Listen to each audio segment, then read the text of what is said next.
తొర్రూరు మున్సిపాలిటీని కోల్పోవడంతో ఎర్రబెల్లి దయాకర్ తీవ్ర భావోద్వేగాలకు లోనయ్యారు.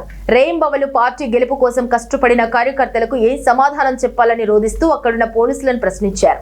పోలీసుల తీరు సరిగ్గా లేదని అన్నారు. ఇంత అరాచకంగా ఎన్నికలు నిర్వహించడం ఏమిటని ప్రశ్నించారు. కార్యకర్తలు తెగించి పోరాడారని అన్నారు. పోలీసులు రాజ్యాంగ విరుద్ధంగా పనిచేశారని అసహనం వ్యక్తం చేశారు.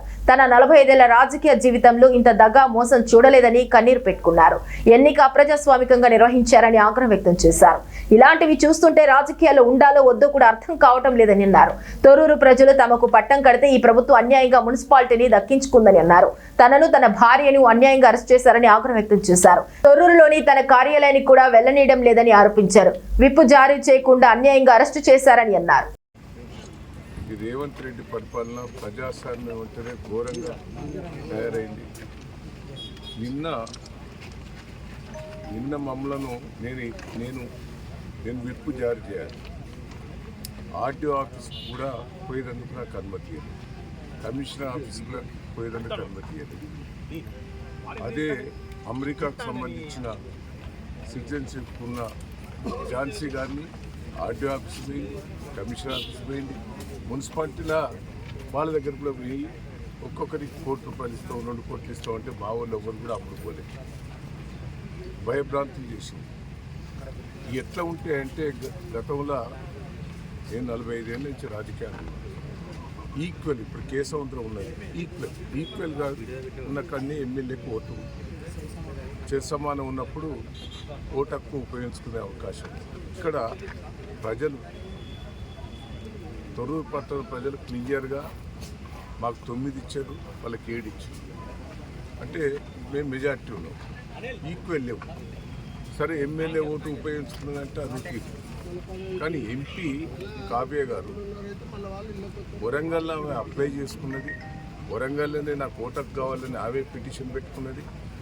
ఆ పిటిషన్ ప్రకారంగా ఆమె పిలిచిండ్రు, ప్రమాణ స్వీకారం చేసిండ్రు. ఇక్కడ నీకు ఓటకు కల్పించినవని క్లియర్గా వాళ్ళకు ఆధారాలతో ఇంత దౌర్జన్యంగా చేస్తాం. నాకైతే బాధ ఉన్నది, నాకు ఏడుపు వస్తున్నది. అసలు రాజకీయాల్లో ఉండాలన్నా, రాజకీయాల నుంచి తప్పుకోవాలన్నా అనిపిస్తుంది. నాకైతే ఇంత గోస, ఇంత ప్రజాస్వామ్య విరుద్ధంగా చేస్తుంటే ప్రజలు పాపం సంతోషంగా ఉన్నారు. కార్యకర్తలు కూడా రాత్రింబోలు కష్టపడరండి. మా కార్యకర్తల కష్టం చూస్తే అయితే నాకు బాధ అనిపిస్తుంది.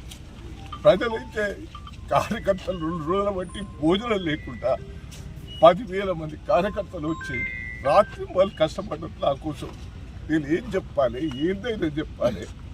ఎట్లా ఇంత విరుద్ధంగా చేస్తా అంటే రాజకీయాలలో నేను ఉండాలన్నా పోవాలన్నా నాకైతే బాధ ఉంటుంది. దయచేసి ఏంది దౌర్జన్యం?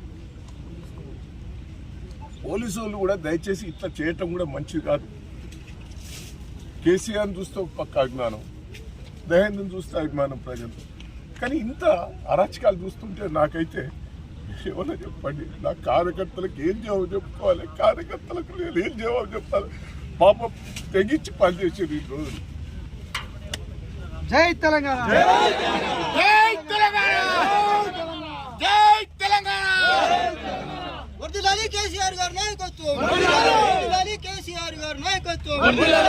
Congress down, Congress down, Congress down.